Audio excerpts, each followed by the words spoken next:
as an announcement.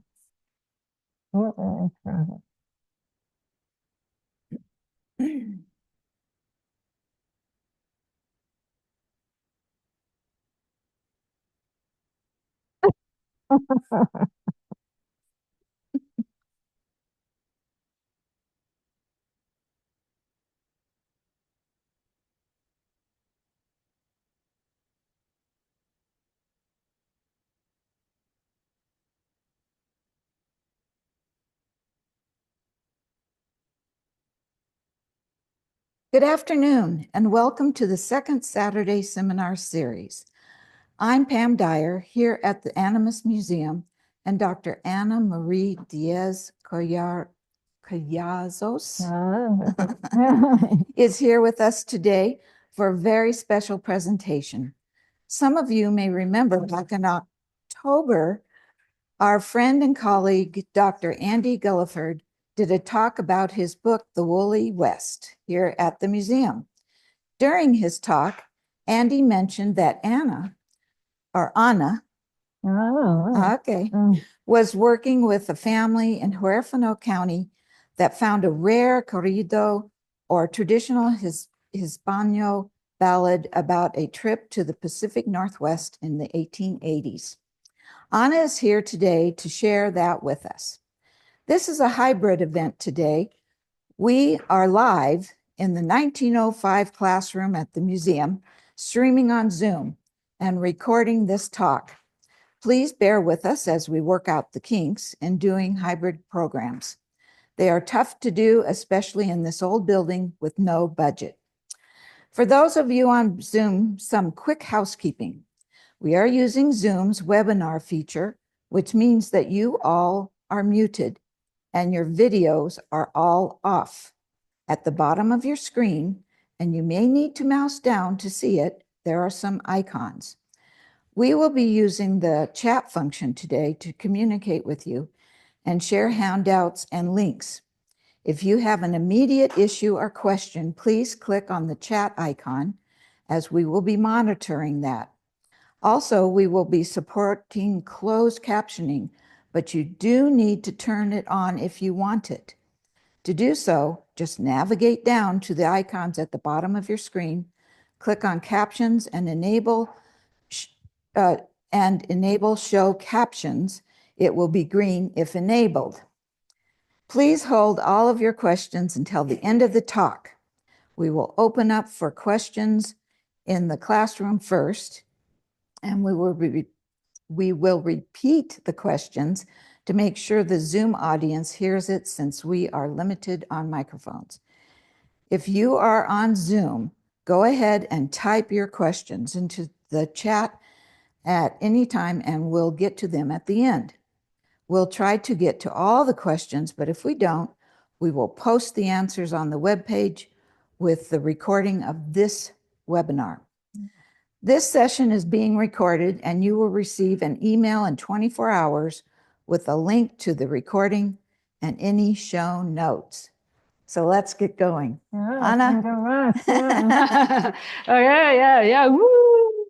Yeah, so I want to say hello. Thanks for coming here. And all of you have family who are from this area, might be Hispanic, like I was talking to you before. So this is an honor to all the Mexicans that used to live here, that are your great-grandparents, or probably, yeah, you are related to them somehow. Also, I want to say hello and thank you to the people, to the Sylvia brothers, who gave me generously this piece of their family tradition. And it's very valuable, so I wanted to also honor that and give them back for this gift. This is a precious gift I received. And also, I want to say hello to all the people in Huerfano County that probably is looking at me. And if you have something, not only a question, but something you know about what I'm talking, I appreciate that, since I'm a researcher and I'm interested in your information. So if you want, I know it's generous, it takes generosity to do that, but I'm open to that. So because you may know some other things I don't know. I'm from Colombia. I'm not from the area, so I may not be very acquainted to the geographical nuances of all this. So please correct me or send me a comment if you want to. So I'm gonna start.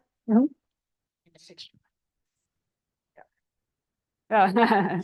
Yeah, so I'm gonna start by playing at least part of the piece. I'm gonna play.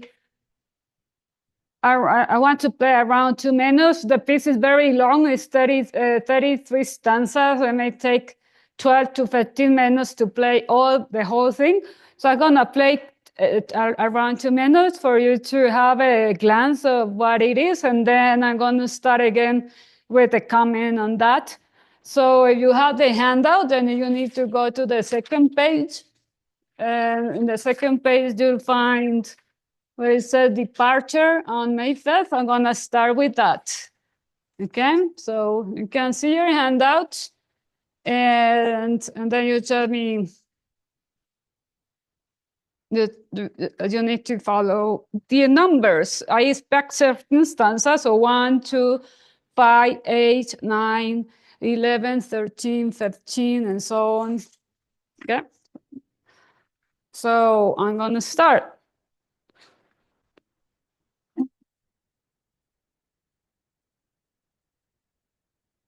El día 5 de mayo que nuestra partida fue, el día 5 de mayo que nuestra partida fue, como costa lo diré y como fácil que lo hago, como costa lo diré y como fácil que lo hago. Al occidente marchamos porque con gusto quisimos en Denver, poco estuvimos, solo nos retratamos que con efecto lo hicimos y con buen modo otorgamos, que con efecto lo hicimos y con buen modo otorgamos. Como a las 11 otro día que al Green como a las 11 otro día que al como a las 11 otro día que al Green River arribamos todos, así nos miramos con muchísima alegría. Momento no sabíamos poco era que se veía, momento no sabíamos poco era que se veía. Cosa muy notable que la gente le decía que a 15 millas había la cosa más especial. I'm in the second page, stanza 8. El agua por Peñascal que con violencia corría, el agua por Peñascal que con violencia corría. Amanecer en luna nos decíamos temblando, acá yo el pasando, cuál era nuestra intención, conocer con Tintón que se nos iba acercando, de conocer con Tintón que se nos iba acercando.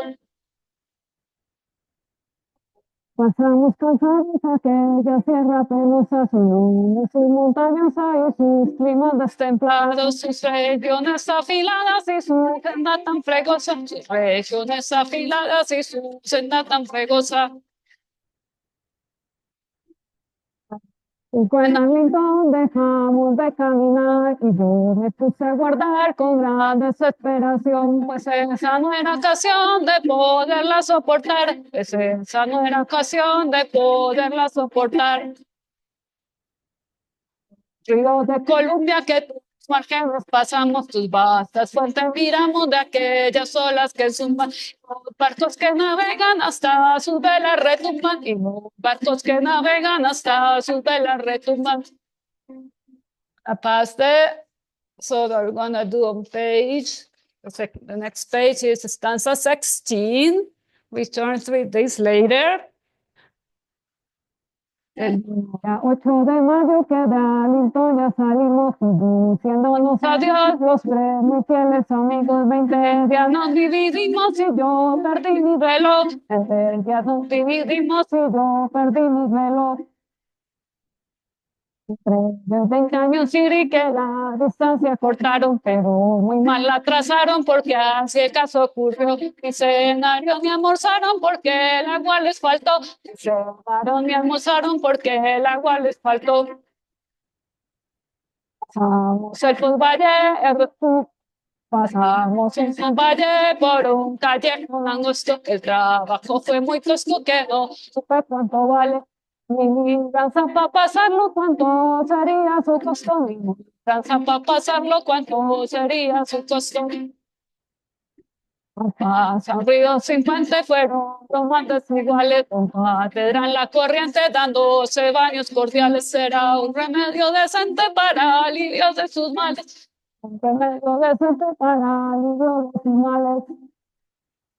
Cerca de la guinda piedra se perdieron los caballos, peces, cosa que les medra a nuestros fieles vasallos. Después me recuerdo que parecían lacayos, pero después me recuerdo que parecían lacayos. Vivo en su portada a buscarlo en camino, su caballo le faltó en tan inocente jornada. Para atrás se volvió a ver qué habían propuesto. Para atrás se volvió a ver qué habían propuesto. On last page, 27. Río perdido llegó con el caballo cansado y ya me volvió muy triste y desconsolado. 5 días dilató para alcanzar el ganado. 5 días dilató para alcanzar el ganado. Eran 2 días a buscarlo se volvió y por fortuna otro día solo uno más encontró, pero siguió con porfía hasta que 4 juntó, pero siguió con porfía hasta que 4 juntó. Pueblo de Wyoming te saludamos de paz, tu guerra no darás, pero enojado te inclinas que la no das contra las colinas, que la bienvenida no das contra las colinas.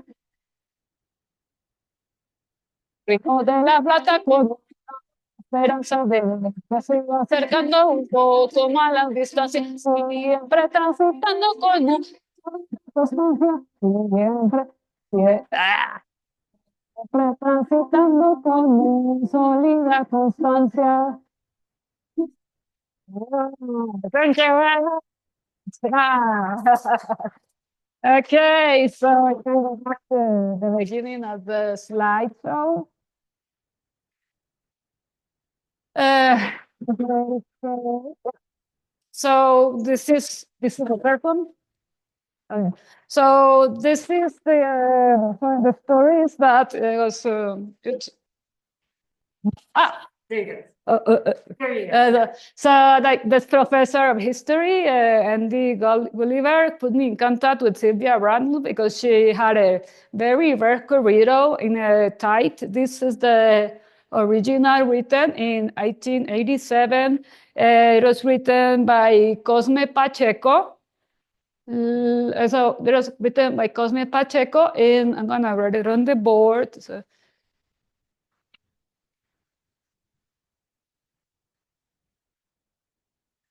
Who is a resident of, was a resident of Huerfano County in 1887.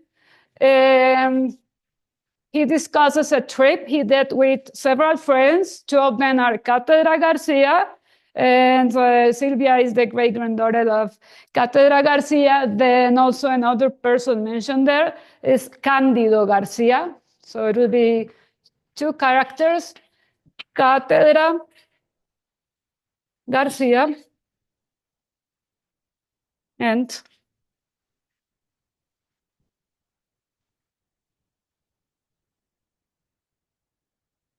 so there were, it looks like there were other people aside from them, but this is the names that are mentioned in the song. So this is the score that she gave me, and you notice in here that it's called La Aragonesa, and one of the first things that was quite surprising to me was the title. I didn't know it, so I talked to Virginia Sanchez when I read the credits. So this is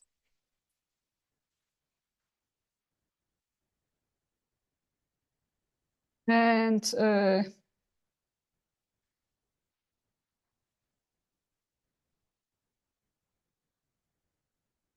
Virginia Sanchez and Enrique Lamadrid, the professors. Yes. Ah, I'm gonna move it yeah. there. Okay. So they helped me figure out what this was. So yeah, I'm gonna move. Then the piece I got from Sylvia had a translation to English from Sisters Consuelo Chavez and Jane Frances Garcia. And they said the song was written in Taos, New Mexico, but tradition says it was Huerfano County. So Taos is in New Mexico.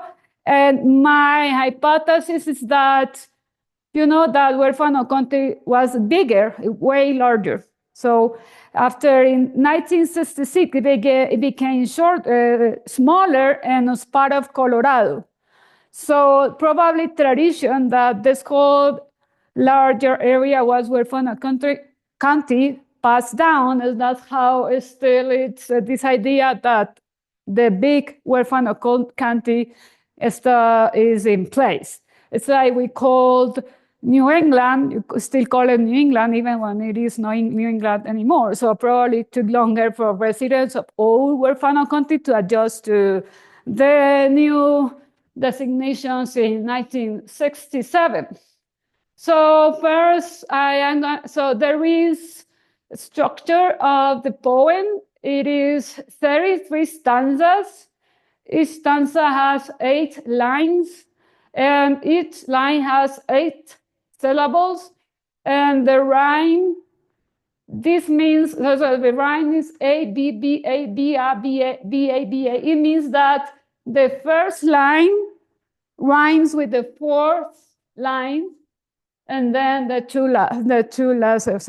And then the two in the middle rhyme with each other. And then start alternating in terms of rhyme. Also, the last 2 lines of each stanza are repeated. There's others, and so the author is very creative in putting together different types of rhyme. So sometimes it appears also A, B, A, B, A, B, A, B. A, B means that one rhymes, the odd lines rhyme with each other, and even lines rhyme with each other. And there is a Spanish genre from the 16th century called octavilla that follows this pattern. But the tradition is that in the families that it is a corrido. Corrido is the type of music from northern Mexico that is that we can hear here in the United States. Banda, like a and then that the tradition, in the sense, in the broad sense, it is a corrido because it tells a story. Basically, corridos are about telling a story. Today are corridos about drug dealers. At the time were corridos about brave Mexicans who fought the US government. And there's corridos about crime, famous criminals and how they committed a murder. So those are corridos. But this song doesn't tell a story like that violent. It's just a story about a trip. Yeah, there's nothing violent happening. They were talking about their trip. So in that sense, it doesn't follow the tradition of a corrido in terms of topics, especially. There is also another medieval Spanish genre called romance that also follows the 8th syllable. Each line is 1 syllable. And then I was looking, let me see. Okay, so yeah. Yeah. So again, this name, Aragonesa. Aragonesa in Spanish means from Aragon. You know, Aragon is a kingdom in northern Spain. So why? It's called Aragonesa, it's too far away. And then, yeah, so that's what the thing that intrigued me. But my idea, because in the story, there's no reference to Aragon, There's no last name Aragon. Nothing has to do with Aragon in the song. So it was probably talking me about a genre that is connected to Aragon. And in looking at the structure and melody patterns, I found this called son Jaliscense, coming from Jalisco. For those here, I'm gonna write it on the board, the two genre, and if you can type it like for the okay. So where is I'm a teacher, so I cannot do with that. So there is a genre from Central Mexico connected to Aragon. I found it. And one is called son Jaliscense. It means like son from Jalisco. That's the, or yeah, son.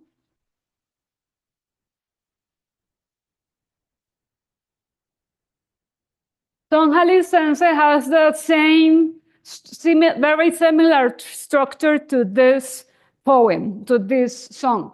It has the 8 lines with 8 syllables each, and the rhyme patterns are quite similar to Son Jaliscense. And there's the other genre that is connected to this is from Aragon, northern Spain, that is called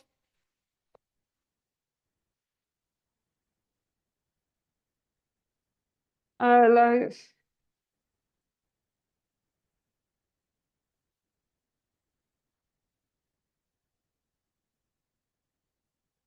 Seguidilla aragonesa. This you does it. Can you help me with this? Repeat. Seguidilla. This again. It means very close to each other. Means something like that. Close to each other. So if you notice the song, sometimes I was losing my breath because each line is quite close to each other. There's almost no pause. So, but at the same time, it has the similar poetic structure, like the 8 syllables with the 8 lines, 8 syllables each, and also the 2 lines repeated, and the 2 rhyme patterns that we see about the rhyme patterns is the A, B, B, A, A, B, A, B. Sometimes there is variation, the other that provides different variations to this. And another thing about this is a genre from 16th century in Spain. So the question that you may be wondering already, how did it came from so far away, Jalisco to Colorado? And usually in linguistics, when that happens, when you see coincidences among linguistic things very far away to each other, what you think is they come from this a common place. It's not that there was a migration from Jalisco to here. No, it means that both have the same common origins. So when you see that happens a lot with words. Let's see, for example, in Colombian Spanish, there is a word parce, parcero, which means friend. And this is used both in Colombia and Brazil. Very far away, even very distant languages. So we think about a common origin, not a connection. So this is my hypothesis. And at the same time, when I tried playing the song as a traditional corrido, it didn't really fit to me. Then yesterday night, I started trying the song Jaliscense, and makes a lot of more sense. It feels more natural. Also, the melody somehow doesn't look like a corrido. There's something in the melody that doesn't make me believe it's a corrido. So there is, when I look at the Spanish, how it is written, it is also spoken with classic features of New Mexican Spanish. New Mexican Spanish. So the three main features I find is the deletion of final R, the deletion of S between vowels, and the deletion of vowels in filler words. I'm going to discuss more about this, commenting on the song. A thing that was quite intriguing to me is that names of places are pronounced as in Spanish, what sound. So they are not adapted. They are not adjusted to the English pronunciation. That means probably they didn't hear those names in English quite often. That means that this Hispanic community was very isolated from the English-speaking community. They just saw the names on places and just pronounced them as in Spanish. And so this is the story of a trip the author did with Cándido Garcia and Catedra Garcia. So I'm going to show you the pictures, and you have the first page of your handout. So they, at the beginning, it tells me, I have my handout, it's right here. So you see in the first stanza, Diaz says, talks about second stanza. They go to Denver. They're telling that they started going west. It's on the second, it's on the second. So I'm gonna put here this again. Oh, yeah.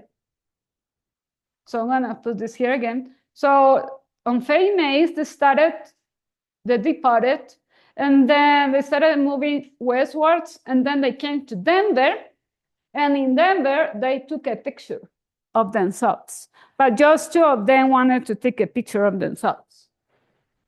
Que con efecto lo hicimos. Ah, yeah. So let me. So Sylvia recognized her great-grandfather, Catedra Garcia. He's right here, Catedra Garcia, and this is the other character, Cándido Garcia. And the picture, she says that this guy is not recognized. So they don't know who the other person is. But I just figured out who he is. That only two of us got a portrait of us. So one is Catedra Garcia, and the other should be Cosme Pachecho. So probably the other is this one. This should be Cosme Pachecho. It says two of us, meaning that he was included in the picture, in the photo they took. So this unknown friend should be the author. So you read, I'm gonna show again the stanza. Sorry, I'm moving to, so it says, we stayed just a little in Denver. Just the two of us took a portrait of ourselves. One is Catedra Garcia, according to Sylvia, so the other is him, is the author. Okay. So I'm gonna go back to, where is that? Okay. So here we see, I took the places, I traced the places out in Google Maps, and then it showed this path. I took it from Denver because so there was somehow probably right around Taos, around here, but then they went to Denver and they traveled all this way up to Arlington in Washington state. So the family thought it was a trip to Oregon because at that time, again, it was called Oregon, Washington. So they notice the old boundaries, and then this is the return. So look at that. We had to use a GPS, but they were able to go on this long trip up to Arlington and then came back. So, I see. I'm gonna figure out what is next and then I'll tell you what's okay. So, I'm gonna start with, there's an important concept that happens in Spanish poetry, and it's called the concept of vowel linking. Vowel linking, I'm gonna write it here so I can come back to this. Where is everything this happens to me even in the classroom, and I miss the, okay, here it is, okay. This is vowel linking.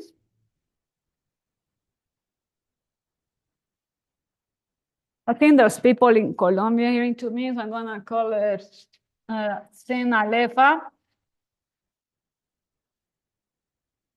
Vowel linking means that every vowel that gets together will be said in a single beat or in a single syllable.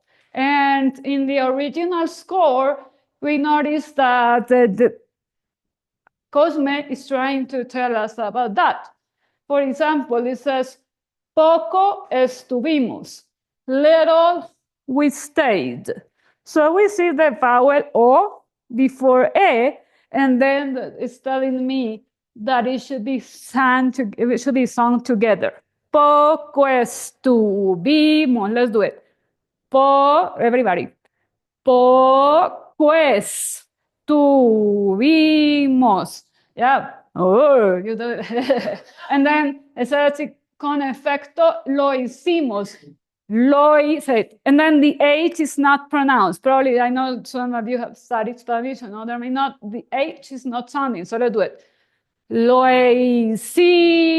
Again, lo hicimos. Yeah, so that phenomenon is called vowel linking. So I am going to ask you repeat after me. So I want you to get a feel and a glance of how the thing would sound and the kind of complex poetic resources he's using. And it's on the second page, and then stanza number 2. So here, stanza number 2 means that we departed westwards because we wanted to do it. We stayed just a little in Denver, just the two of us, took a portrait of ourselves, and we actually managed to do it. They didn't have the fun. We achieved it to our pressures. That the big thing that they were able to take a photo. So I'm gonna ask you to repeat after me, and I'm gonna count the 8. And you'll see how it goes. Let's do it. So first, I'm gonna say it, and then you repeat it. Al occidente marchamos.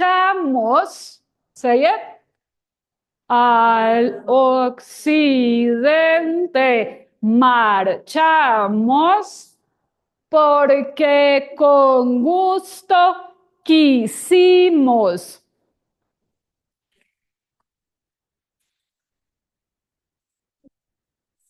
And then is the tricky part. En Denver poco estuvimos.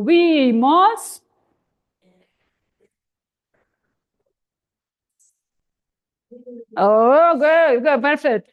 Solo 2 nos retratamos. Don't worry about rolling the tongue, just the purpose. So 2 nos retratamos, and que con efecto lo hicimos.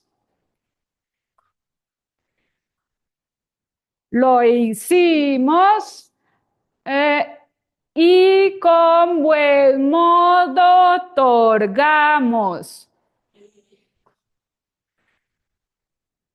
Torgamos. When it's the same vowel, it just turns into a single vowel. So it's modo, torgamos. There's nothing else, just a single O. That's a vowel linking. So that's how I started coming up with New Mexican features in the speech of this person.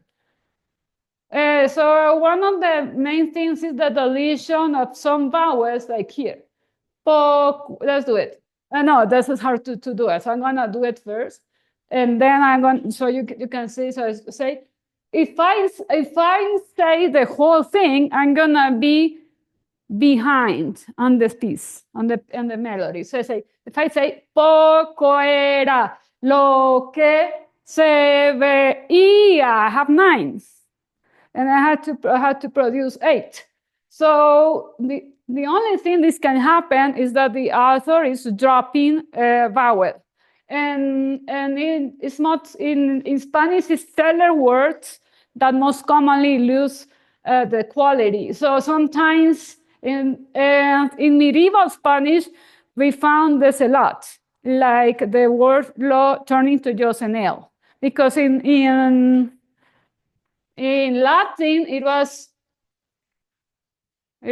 some ilum, and then this one became elum, and then these two got dropped, and it became lo.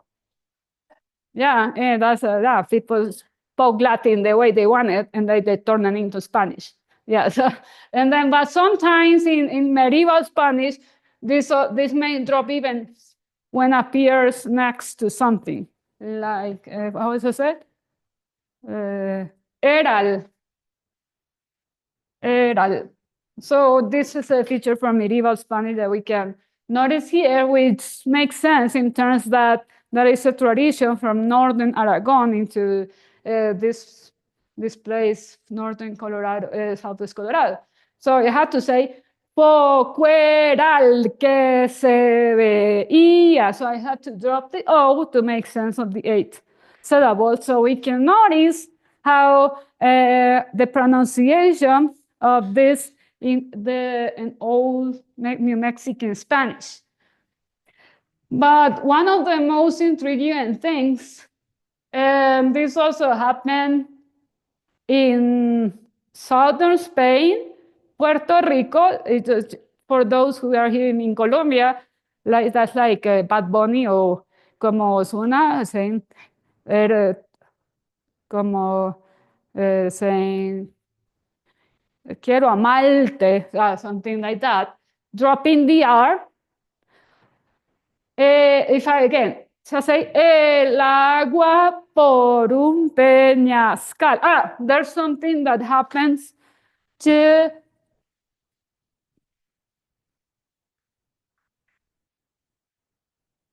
I'm gonna go back. Sorry, I'm making you. I'm gonna go back to the beginning. So, where is it? El día 5 de mayo que nuestra partida fue. As you notice here, because this is look at that, this is the accent mark, meaning the line finishes with the stress. When the line ends in a stress, then it turns into 2 beats. 1, 2. See? So if I said, when we have a line with 7 syllables, it's because the last one is longer. It has the stress. Let's see, I think there was another one here. And I think it's only this one that appears. Yeah, here. El día 5 de mayo que nuestra partida fue, and then it shows in parentheses that it should be longer because it's common in syllabic structure in poetry to get the last one turned into 2. So, or I was again in the peñascal. Peñascal is like a big stone or a big path or a big narrow trail with stones around. It's called peñascal with stress at the end. So when I say this, Peñascal, I need to add another one. So it's 9 syllables. So I need to drop something to make it sound. So I had to say, el agua por un peñascal. So I had to drop the R. And once the R gets dropped, and it gets sin aleph, I deleted it. I spaced.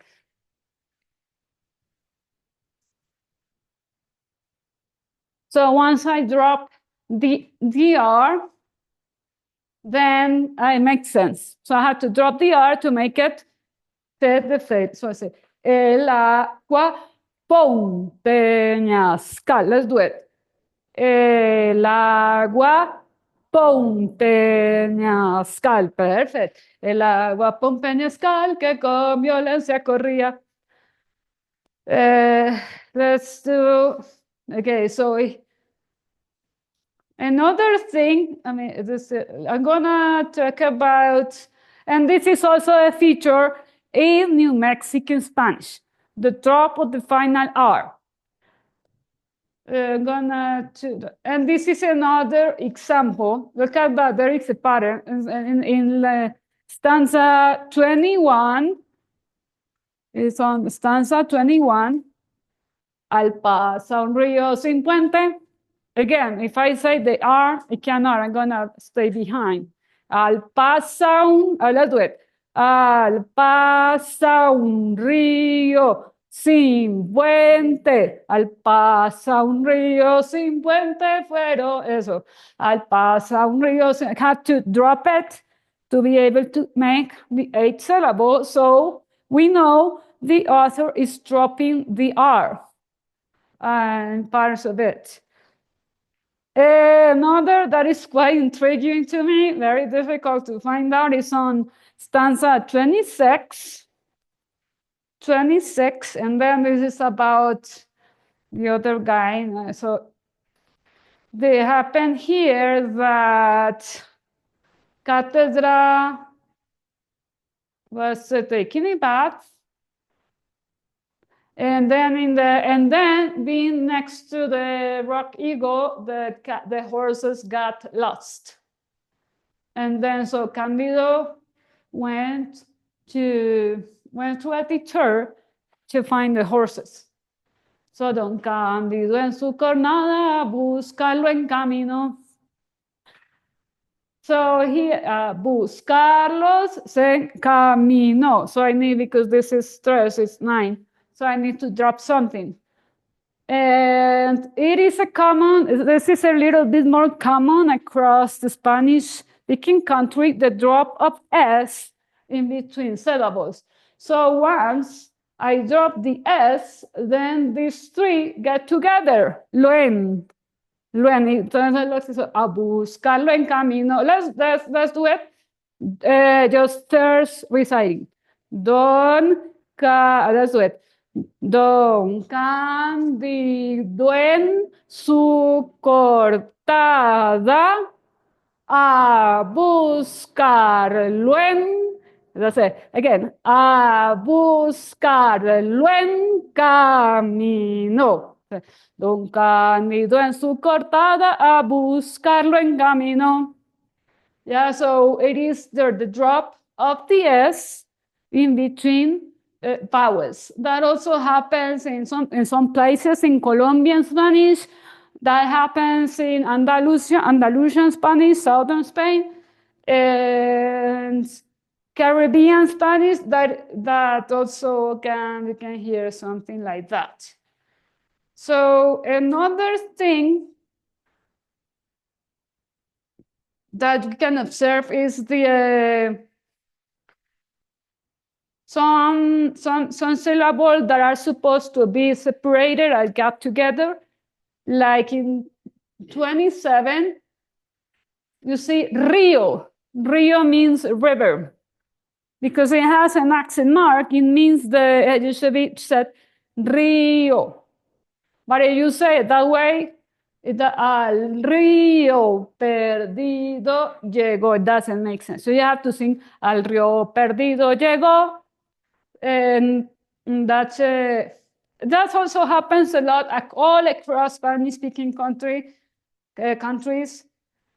And the thing that is the most interesting, and I'm gonna go back to slide to stanza 9. So it's at the beginning. So go back to stanza 9.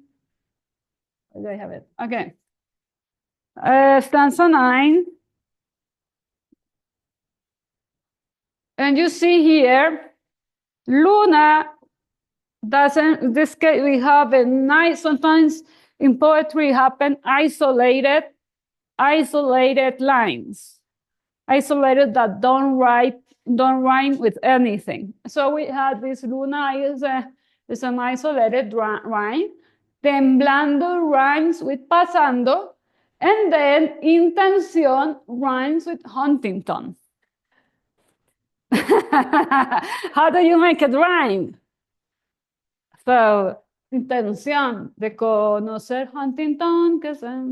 So that's how I got that it's pronounced Huntington. So it's de conocer Huntington. Sí, Huntington, like that intención. And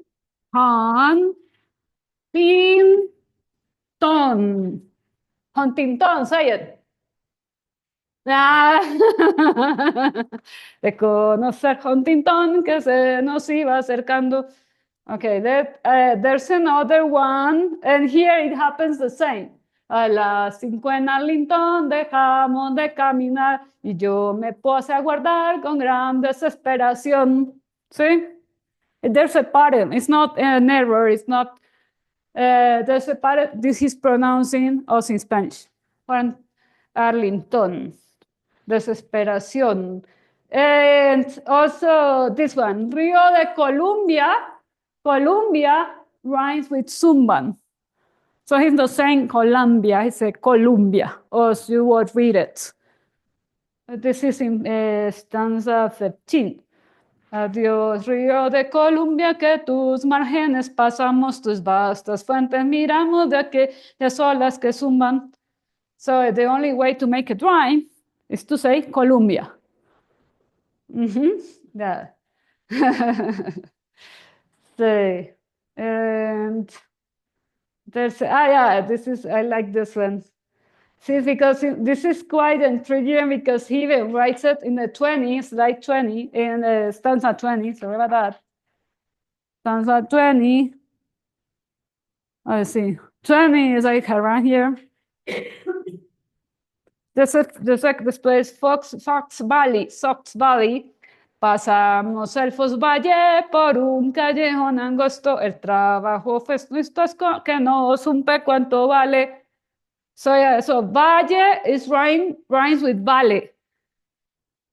So the only way to make it rhyme is he's not saying valley.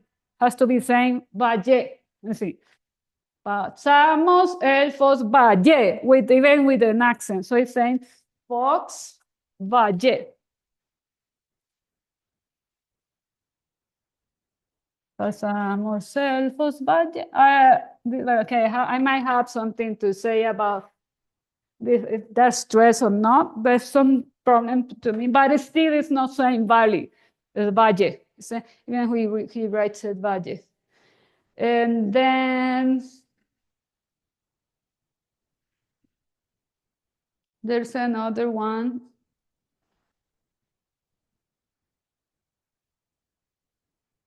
Let me see if I can find anything.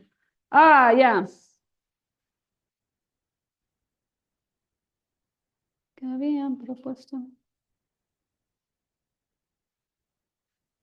And there's another thing sometimes. Yeah, this is my error. Why a name? Right. This case, he writes Y or ning with an N, not an M. So look, it's in the stanza 31st.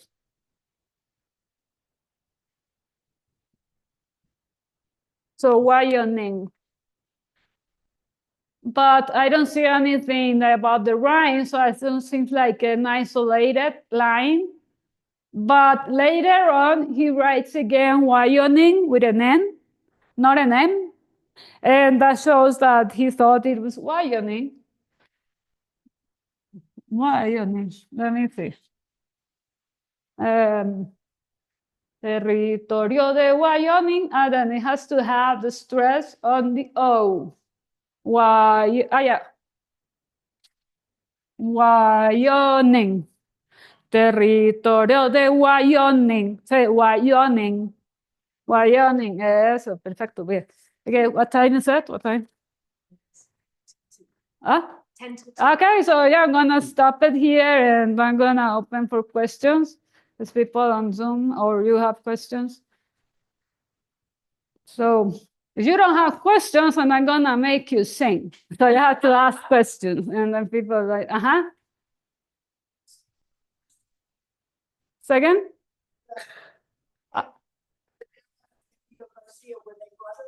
That's why I asked Sylvia. Sylvia can say something about that. She said they were not.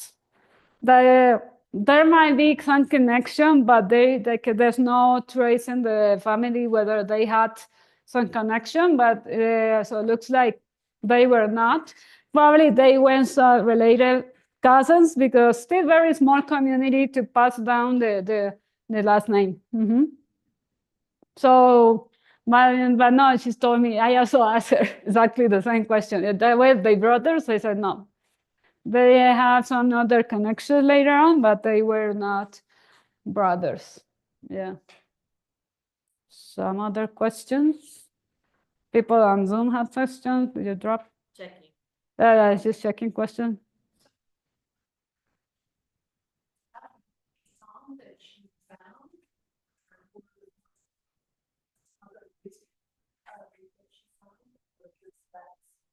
Yeah, thing is, I hadn't asked that specific question to her, but it looks like it was the only song because, but I don't know if she have other songs. It would be good to look into the family archives, or even in Huerfano County, there might be other people with other songs because this piece sounds like very lots of the. So he was very able. He had to very complex. So she should have written other songs because it looks like he knew about that, and it was strong tradition. Like looks like he was, so it made some sense that there should be some others, but the only one it came up just randomly because Andy went to a conference and hi, I have a corrido. Sylvia's here. Yeah. Go ahead, Sylvia. So we do know of another corrido that exists in Huefano County, but it was a corrido that was written much later. And it involved a murder of a deputy at a dance. So, but it wasn't by the same author. I'm not sure who wrote that one. Oh, interesting. Is there an archive of those, or it is in the family? Yes, I think we mailed you a copy of that one too. It was the corrido of Fidel Aguirre. Oh, okay, so yeah, you should pass me that also. Yeah, okay. Yeah, so so there's many things that we don't know. So it'll be like getting into the oral history would get us new things. Sylvia says, a 6-month-long journey that my great-grandfather, Catedra Garcia, and my great-uncle, Candido Garcia, participated in to her sheep back from Oregon. Yeah.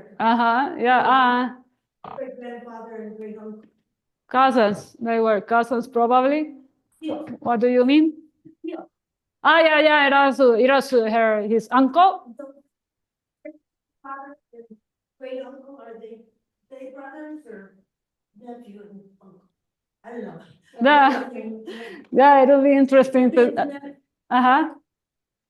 And Sylvia said Candido married Cajedra's eldest daughter later in life.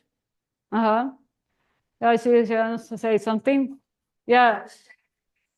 There may be Like we have to, again, about family history, that's called oral history, something that we should go and recover. So someone should interview these people. Huh? Dad, the uncle would have been the dad's brother, you know, the grandfather's brother. Ah, the grandfathers. Yeah, again, yeah, that's,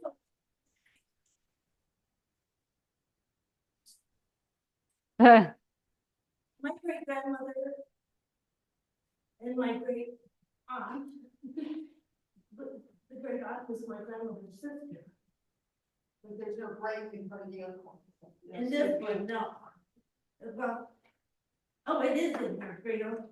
Oh, well, so it's great Yeah. grandfather and nephew. His grandfather and nephew. Ah, his nephew is your? Ah, really? Oh, not Ah, no, yours. Ah, yeah, so you're really yours. my. Ah, yeah, thinking about someone's. Uh-huh. They're from Huerfano County, so. Oh, yeah, uh-huh. I'm sure my great grandmother's buried in Lawson. Oh, okay, yeah, so probably they were uncle and nephew. That's the hypothesis. Uh-huh. Now, his great grandfather's nephew. What do you think, Sylvia, or people in your grandfather's nephew? Yeah. This Okay, go ahead, Sylvia. So Candido was not Catedra's nephew. So those two men were about the same age. Catedra was actually a little bit younger than Candido. And Candido was married to another woman. They raised children. She dies.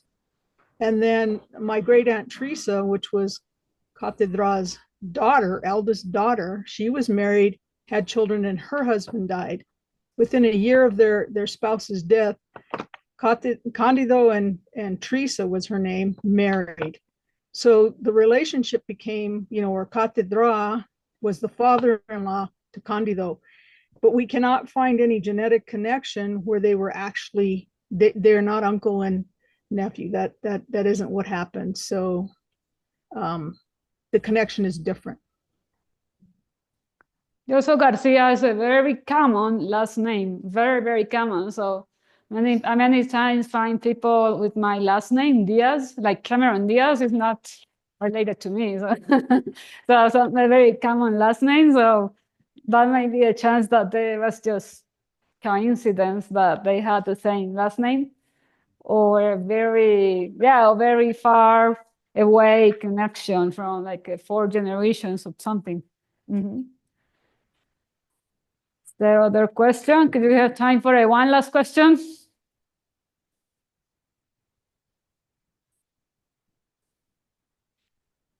We're good. Maybe again, yeah. So thank you very much. Yeah, Marie here. Yeah. Oh, wait, Sylvia. Sylvia, Go ahead, Sylvia. Yeah, I just want to thank Anna again for taking the time to spend and break down this corrido for us. It's something that's near and dear to our family, and again, I'm so appreciative of you taking this and breaking it down for us to help us understand a little bit more about the history and how it's tied to the evolution of the Spanish language.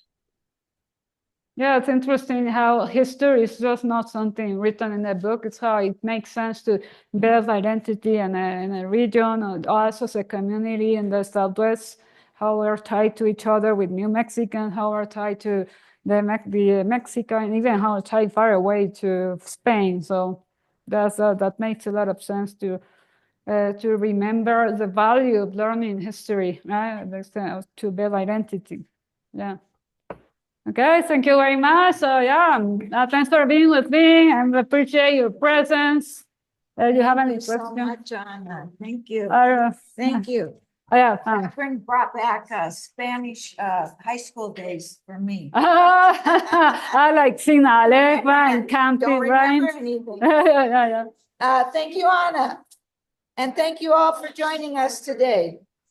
A little bit of shameless self-promotion. The museum is open to the public on Tuesday, Thursday, and Saturday from 10 to 4, and Wednesday and Friday from 1 to 4. Our next event, the second Saturday seminar series, will be held on April 12th at 1 p.m. Ed Horvat will be doing a John Fielder type presentation called La Plata County Then and Now, comparing Oh. historic photographs with images of the same sites taken today. There is no charge for this program, which will be recorded. To join our Zoom, register on the website. More information will be on our website, eBlast, and social media. To keep up with us, join us. Members only get access to our online catalog database, and you can sign up on our website. Visit our website for more resources, subscribe to our eBlast, follow us on Facebook, like us on Instagram, and if you would like to see continued programming like this, be sure